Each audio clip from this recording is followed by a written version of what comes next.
Nach unserem ausgiebigen Frühstück im Saloon fuhren wir unsere 124 Kilometer nach Granada.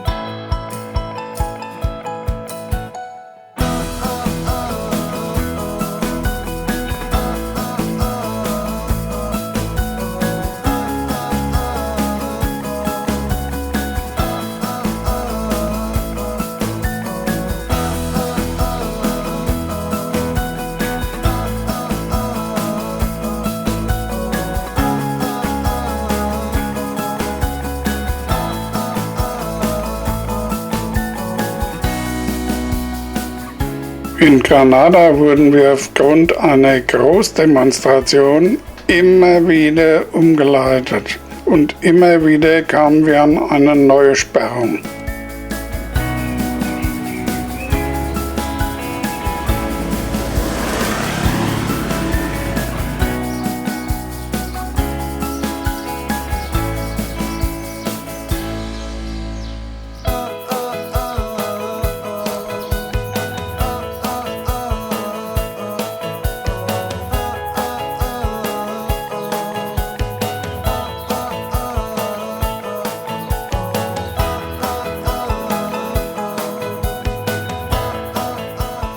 Unser Abendessen nahmen wir im El Ladrillo 2 ein.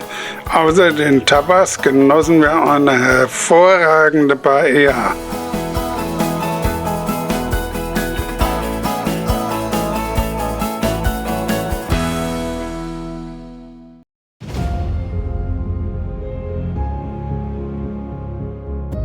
Hallo, hier ist wieder Funmel on Tour. Wir befinden uns zurzeit in Granada und da in der Alhambra.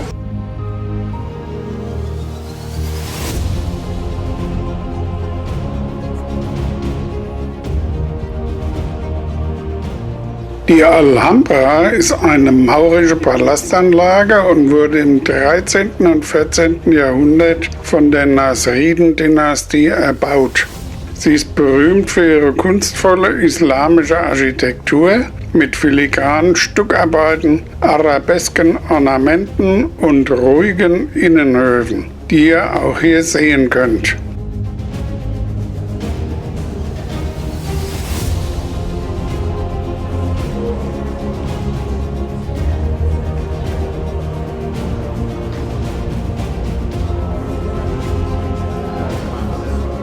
Seit 1984 gehört sie zum UNESCO-Weltkulturerbe und ist eines der meistbesuchten Wahrzeichen Spaniens.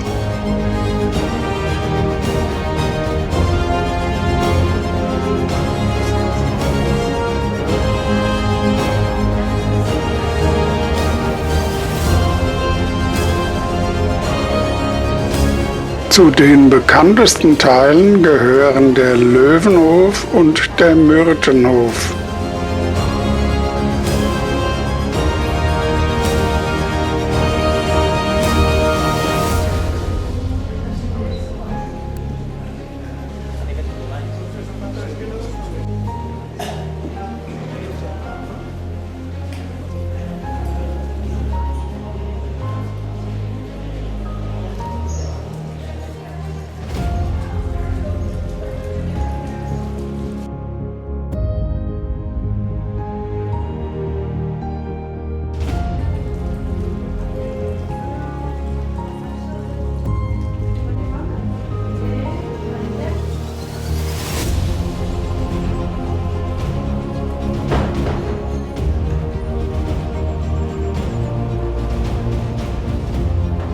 Nach der Eroberung Granadas 1492 durch die katholischen Könige wurde die Alhambra teilweise umgebaut und erhielt auch christliche Elemente.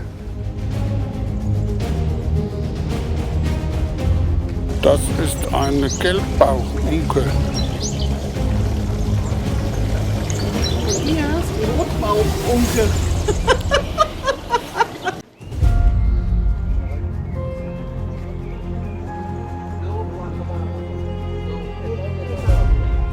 Auch die Sommerresidenz Generaliv mit ihren wunderschönen Gärten ist ein Teilkomplex, der zur Alhambra gehört.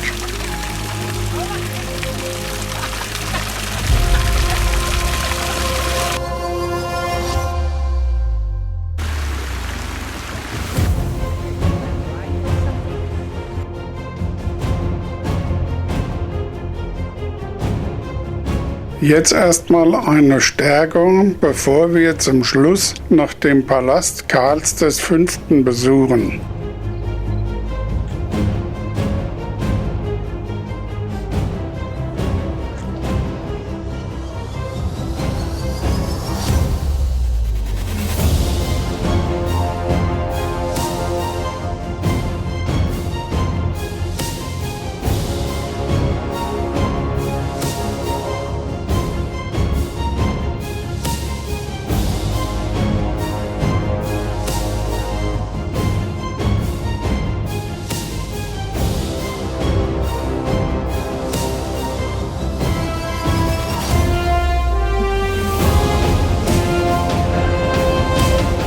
Nun ging es mit der Bimmelbahn hinunter in die Stadt für ein kleines Restsightseeing, bevor wir dann wieder zum Abendessen zurückkehrten.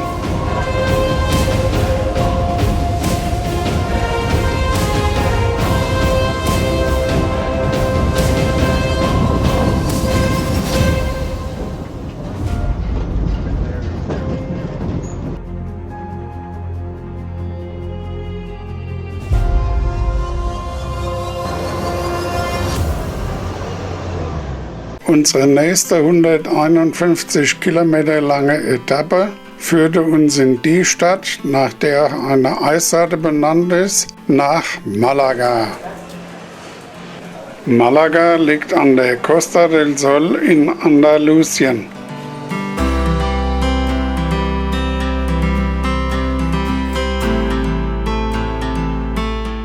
Die bekanntesten Sehenswürdigkeiten der Stadt sind die Alcazaba, eine maurische Festung aus dem 11. Jahrhundert, das Castillo de Gibralfaro, eine Burg auf einem Hügel mit spektakulärem Rundblick über die Stadt, und des Weiteren wurde hier Pablo Picasso 1881 geboren. Ein gleichnamiges Museum zeigt über 200 seiner Werke. Die Kathedrale von Malaga, La Manquita, die Einarmige. Den Spitznamen erhielt die Kathedrale, weil der zweite Turm nie fertiggestellt wurde. Und zu guter Letzt noch ein römisches Theater.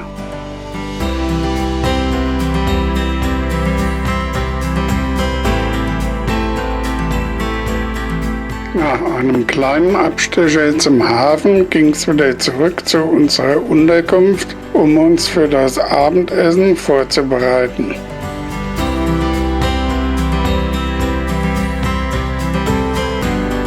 Unterwegs bestaunten wir wieder einmal die super eng geparkten Zweiräder und die schönen Gemälde in der Stadt. Ein weiteres Highlight unserer Reise war Ronda, was wir heute nach 102 Kilometern erreichten.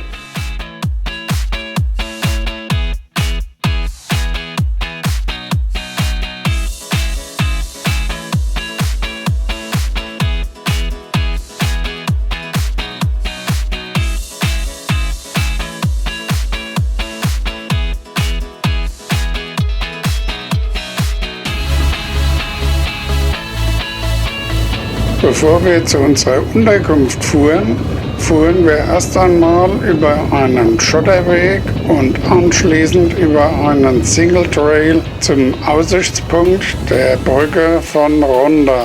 Jutta fuhr als Sozia bei mir mit, sie hasst ja diese Schottertouren.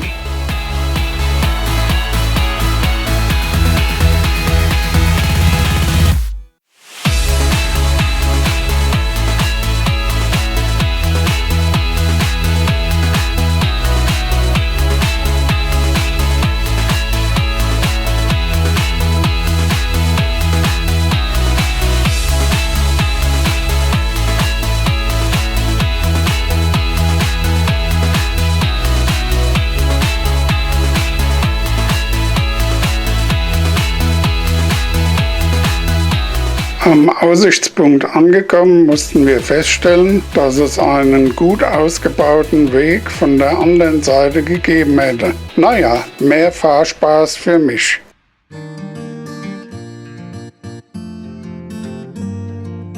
Ronda, die Stadt auf zwei Felsen.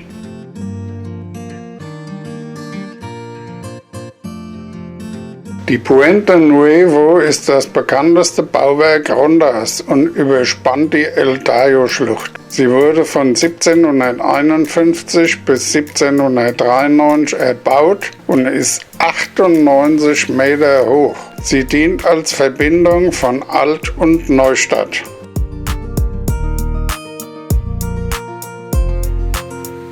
Mit dem La Escondida fanden wir ein wunderschönes B&B am Rande der Altstadt.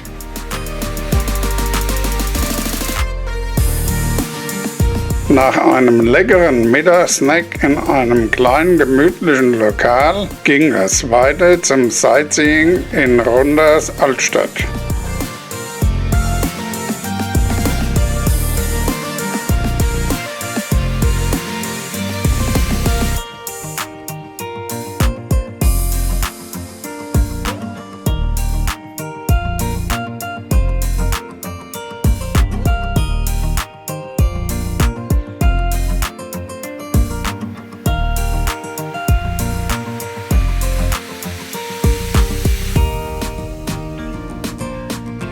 Die spektakuläre Brücke besteht aus massivem Steinmauerwerk und enthält im mittleren Bogen sogar einen kleinen Raum, der früher unter anderem als Gefängnis genutzt wurde und heute einen Aussichtspunkt und Mini-Museum enthält, das wir uns natürlich nicht entgehen lassen haben.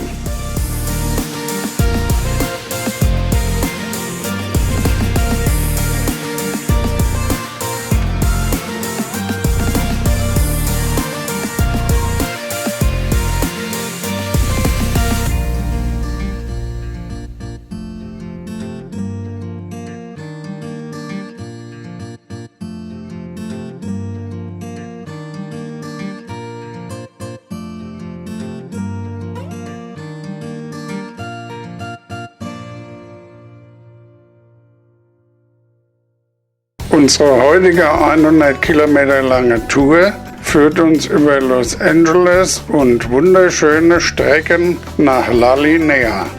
Am Anfang stand aber noch ein Treffen mit Liane und Max aus dem Mimoto Forum auf dem Campingplatz El Sur und es war schön, die beiden einmal persönlich kennenzulernen.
Hier ist wieder Funmail on Tour. Wir sind unterwegs nach La Linea und gehen morgen auf Besichtigungs- und Aussichtstour nach Gibraltar.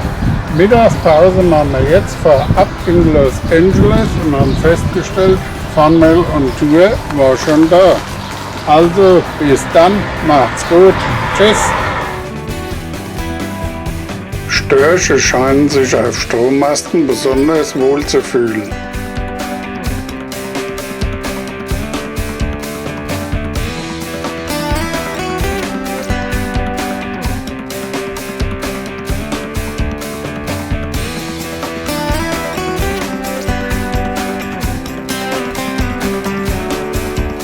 Am frühen Abend wagten wir einen ersten Grenzübertritt nach Gibraltar.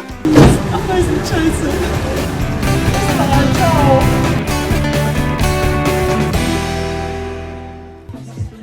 Zurück in Spanien ging es erst einmal zum Strand und dann in eine Strandbar zum Abendessen und auf ein paar leckere Bierchen.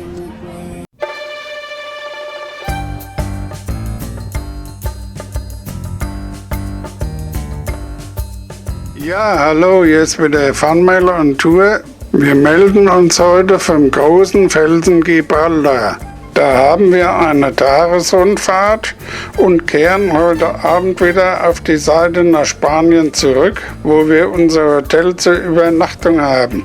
Kommt doch einfach mit auf diese Tagestour. Gibraltar wird euch Spaß machen.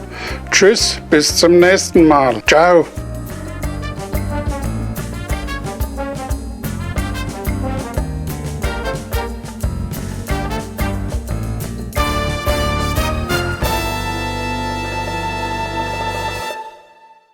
To the left hand side over here we have a painting done by a Spanish person. This is the Battle of Trafalgar. Cable car station was built in 1966 by a Swiss company.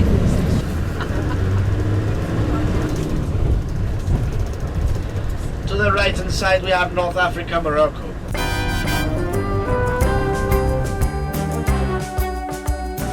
Am Europa Point, dem flachen Südende von Gibraltar, das in die Straße von Gibraltar ragt und den Blick nach Marokko ermöglicht, befindet sich der Leuchtturm, die Ibrahim al-Ibrahim Moschee sowie die Hardings Battery.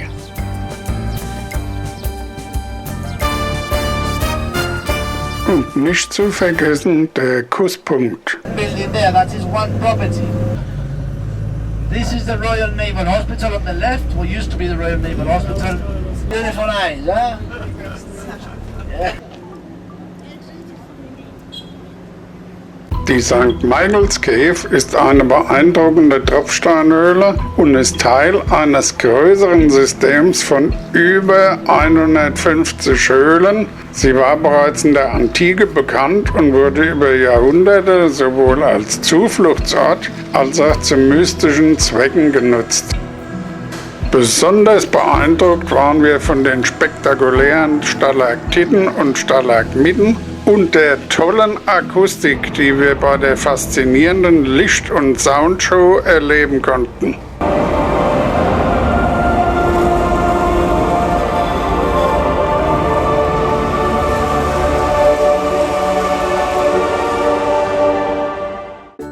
Die Gibraltaraffen sind weltberühmt, denn sie sind die einzigen freilebenden Berberaffen Europas. Ursprünglich stammen sie aus dem Atlasgebirge in Marokko und Algerien. Auf Gibraltar leben rund 300 Tiere in mehreren sozialen Gruppen.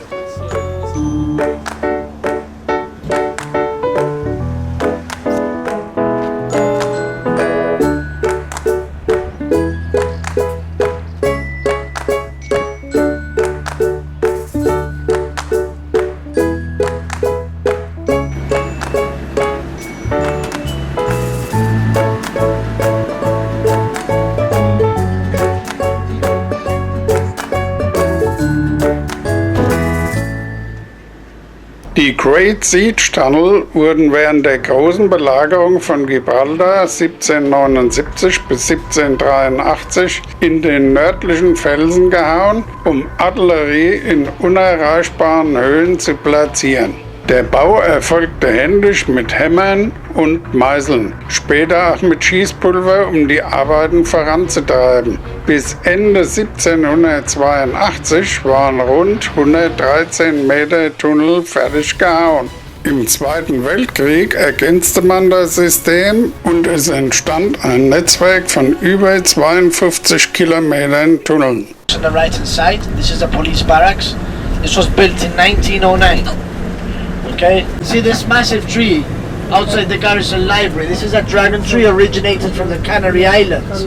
Hier heirateten unter anderem John Lennon und Yoko Ono 1969, Sean Connery und Diane Cilento 1958 und nochmals mit Michelin Roquebrune 1975. Roger Moore heiratete auch einmal hier.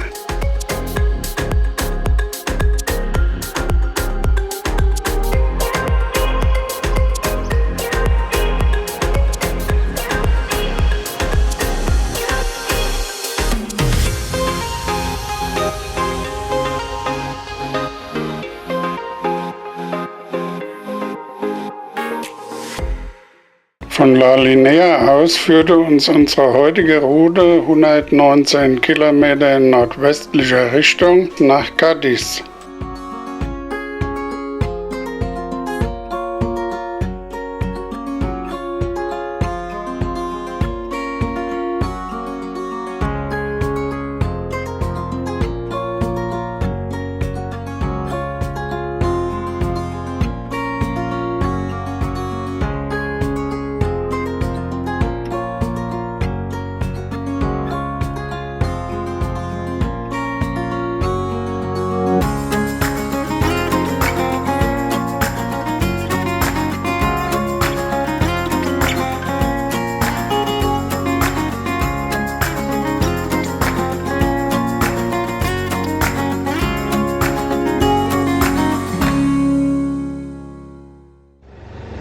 Wir kommen zeitig in Cádiz an, checken in unserem Hotel ein, parken die Motorräder in die Garage und gehen dann zum Mittagessen in den Mercado Central. Die Fischstände haben schon geschlossen und wir beobachten schmunzelnd das Treiben der Möwen.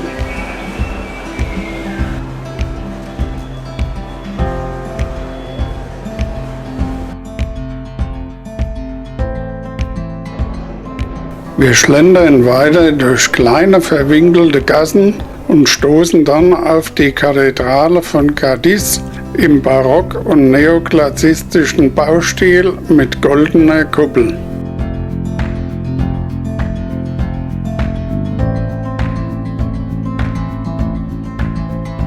Unter dem Altarrund befindet sich die Krypta. Hier ruhen die sterblichen Überreste zahlreicher Bischöfe.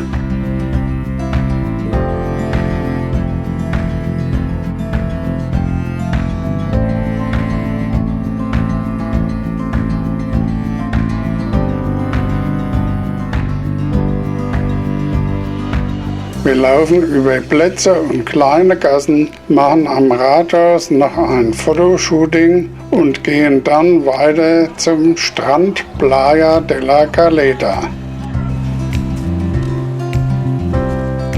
Der Strand, der zwischen zwei Festungen liegt, diente auch schon verschiedenen Filmen als Hintergrund. Unter anderem einem James Bond stirbt an einem anderen Tag.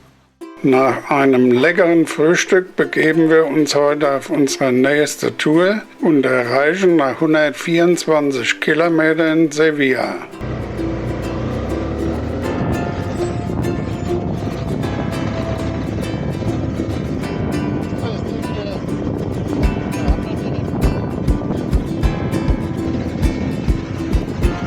Beim Verlassen der Stadt kamen wir nochmal am Strand und an der Rückseite der Kathedrale vorbei.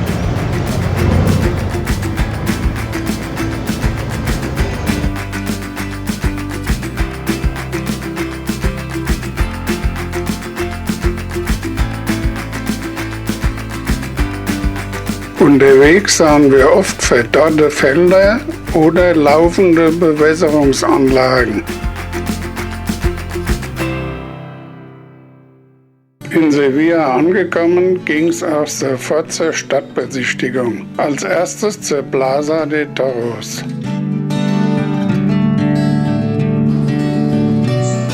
Hier besichtigten wir das Stierkampfmuseum, das die Geschichte, Kunst und Symbolik dieser Tradition zeigt.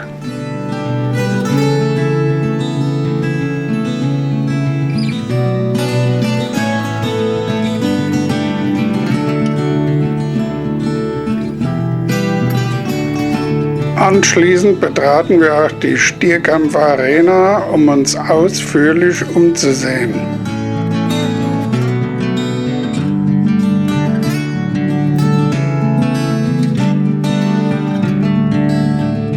Dann ging es weiter zum Sightseeing und Fotoshooting. Zuerst zum Torre del Oro, dem Turm aus Gold. Danach kamen wir am San Telmo-Palast vorbei, streiften den Eingang vom Alcázar-Palast, machten einen kurzen Blick auf die Fuente de Hispalis, dem spanischen Brunnen, und danach ging es an der Kathedrale von Sevilla entlang, in der sich auch das Grab von Christoph Kolumbus befindet.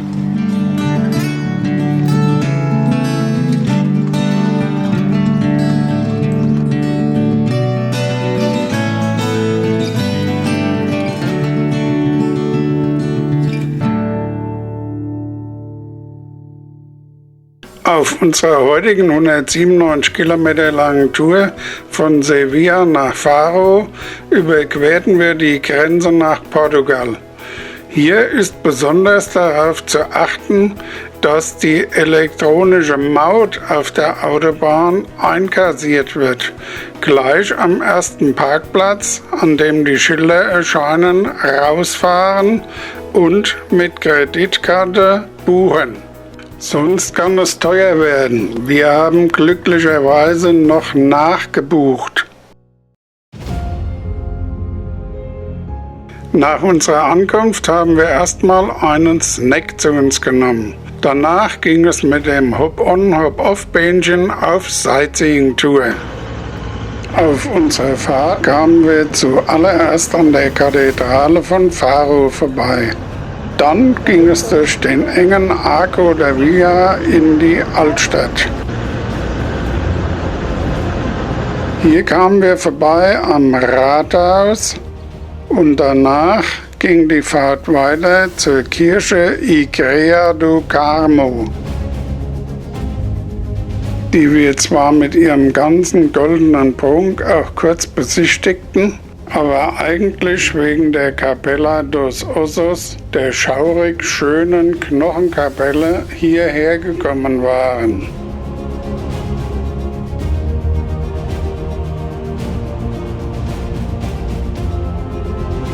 Ein leichter Gruselschauer läuft einem über den Rücken, wenn man die ganzen Schädel und verbauten Gebeine hier sieht.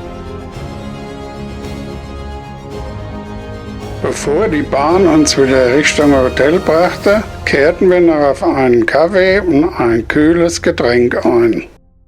Unsere 291 Kilometer lange Route von Faro nach Lissabon legten wir heute überwiegend auf der Autobahn zurück, denn wir wollten nahe unserer Unterkunft noch in eine Wäscherei fahren.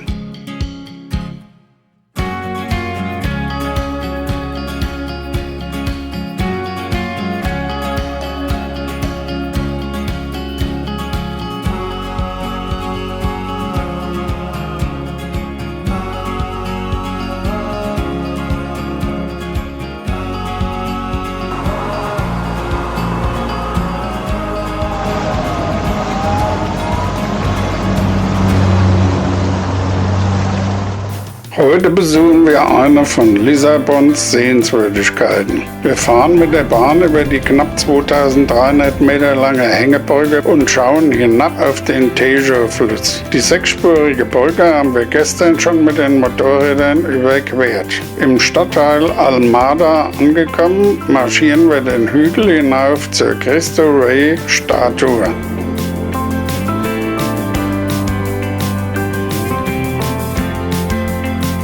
und genießen den Ausblick auf die Ponte 25. April und die Stadt.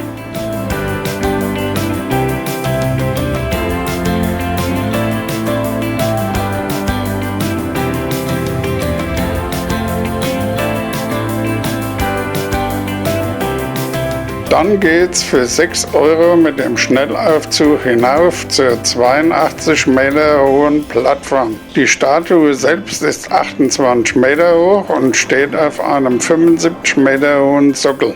Ein traumhafter An- und Ausblick bietet sich uns.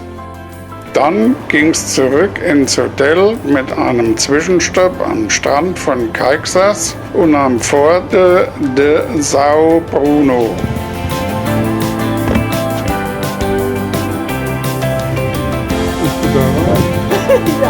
Jetzt ist nochmal Abkühlung am Hotelpool angesagt.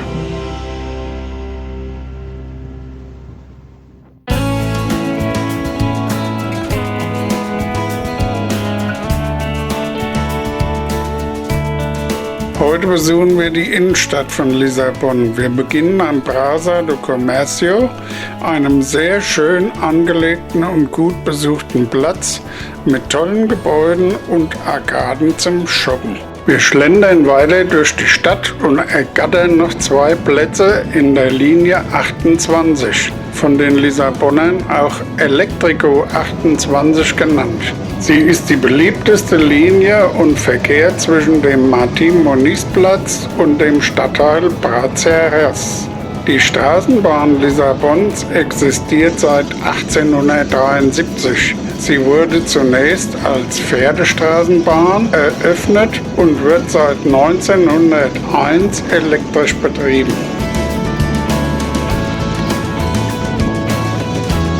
Wir kamen aus dem Staunen nicht mehr heraus, welche Steigung die Bahn bewältigte und um die engsten Kurven herumfuhr. Jetzt ein kurzer Mittagssnack, bevor es in die Kirche des heiligen Rorus ging.